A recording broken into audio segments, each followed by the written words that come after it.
folks, welcome back. This is Chris in Gordons Bay in the Western Cape. Man, is it windy out here. Whoa, damn. Whoa. All right, we got it under control. But seriously, a number of people have asked me to talk about the sanctions against South Africa. Shh. There are no sanctions against South Africa by the American government. I know you haven't been told that by the media, but it's true. There are no sanctions. These are not the droids you're looking for. No, seriously, folks.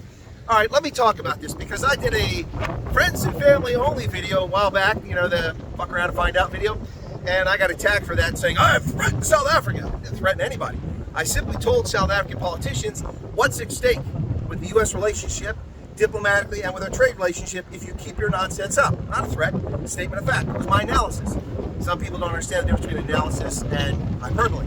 So, a lot of those things are on the table, but not really. Let me explain. Representative Ronnie Jackson of Texas, 13th District, he's the guy that used to be the personal physician of President Trump and several other presidents, including Obama. And I don't know if he did Biden, but anyway, he was a personal physician as a Navy surgeon, flight surgeon for these presidents.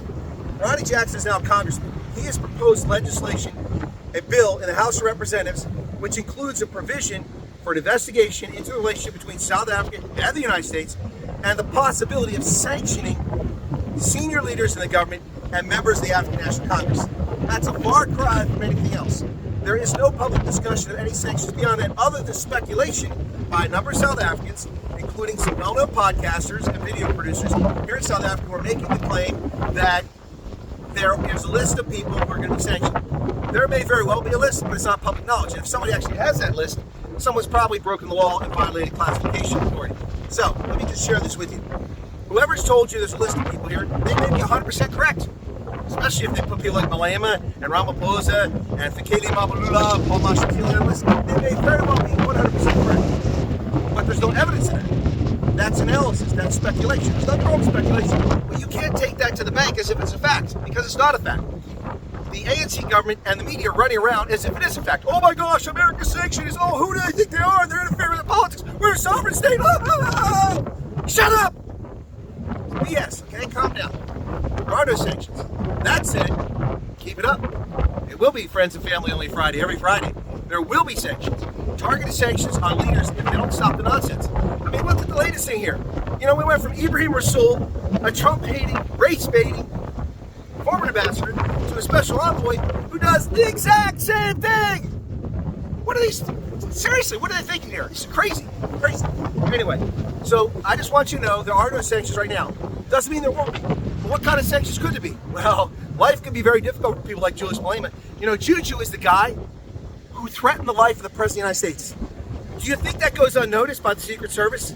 If there isn't a bench warrant for his arrest right now, I would be shocked.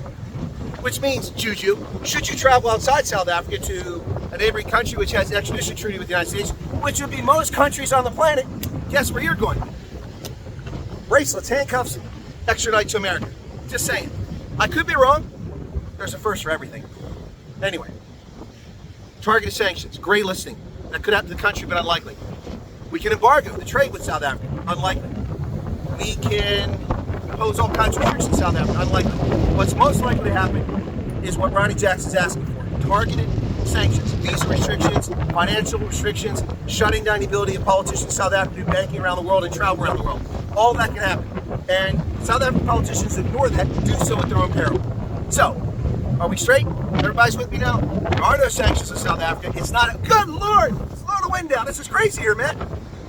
I think next time I'll do this inside. Anyway, no sanctions. There are no sanctions. And people telling you are sanctions don't know what they're talking about. Unless they give you the proviso, this is my analysis. These are possible, potential, or even likely sanctions to be imposed against South Africa and or its leaders. Otherwise, they just don't know what they're talking about.